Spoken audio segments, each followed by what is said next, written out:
Holy cow. Hi, John Murphy here of FPF Training. Today I'd like to talk to you a little bit about heuristics, which is a decision modeling we use to reduce our cognitive load as we go through our daily lives, to reduce the time it takes for us to make decisions. It could be, as simple as left, right. It's things we've learned over time to adapt to. Sometimes it's called TLAR for that looks about right. And we use that as a method by which to arrive at a solution to a problem or a situation without a whole lot of thinking and dilly-dallying.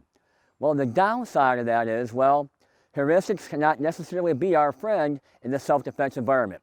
If we are programmed to fire every time we come out of the holster, that can set us up for significant legal troubles. And now I'll cut away to an example here where a guy down in Florida has found himself now in prison for having essentially poor decision making.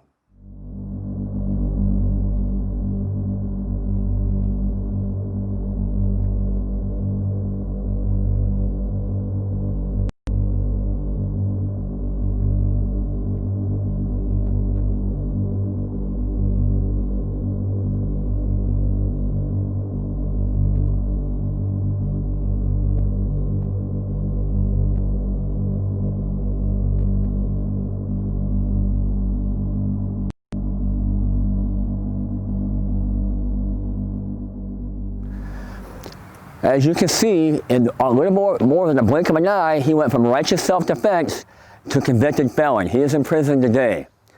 So during the course of our training, we have to encounter methods and means by which we don't fire every time we come out of the holster. In reality, why would that be? Well, our assailant, as in this case, had backed off. We had distance. Perhaps he had turned. Perhaps in the real world, we can encounter people throwing their hands up. If we're programmed to fire every time we come out of the holster, we can be setting ourselves up for significant consequence. So let me show you a couple ways I have devised to help train people and educate them to defeat the baseline problem of heuristics.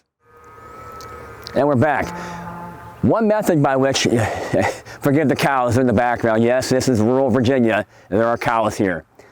One method by which I've derived to instruct students on the perils and benefits of heuristics is a color system using handheld lasers.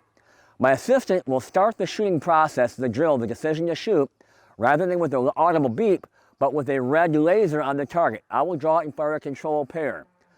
We'll do that a few times.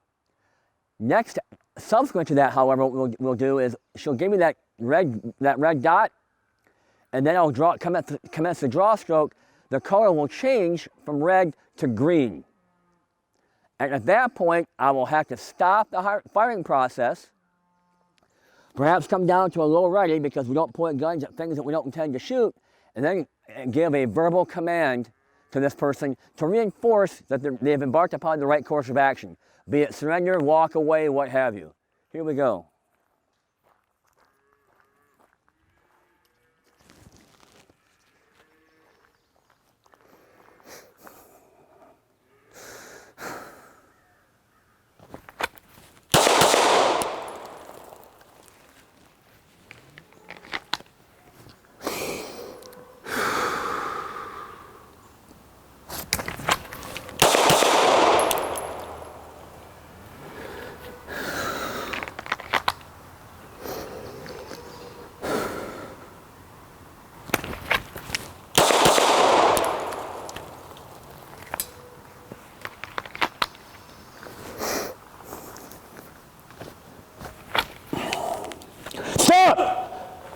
Put your hands up and back away slowly. Another one of those, please.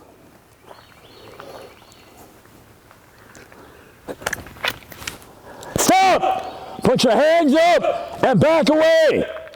Turn around. Get on your knees.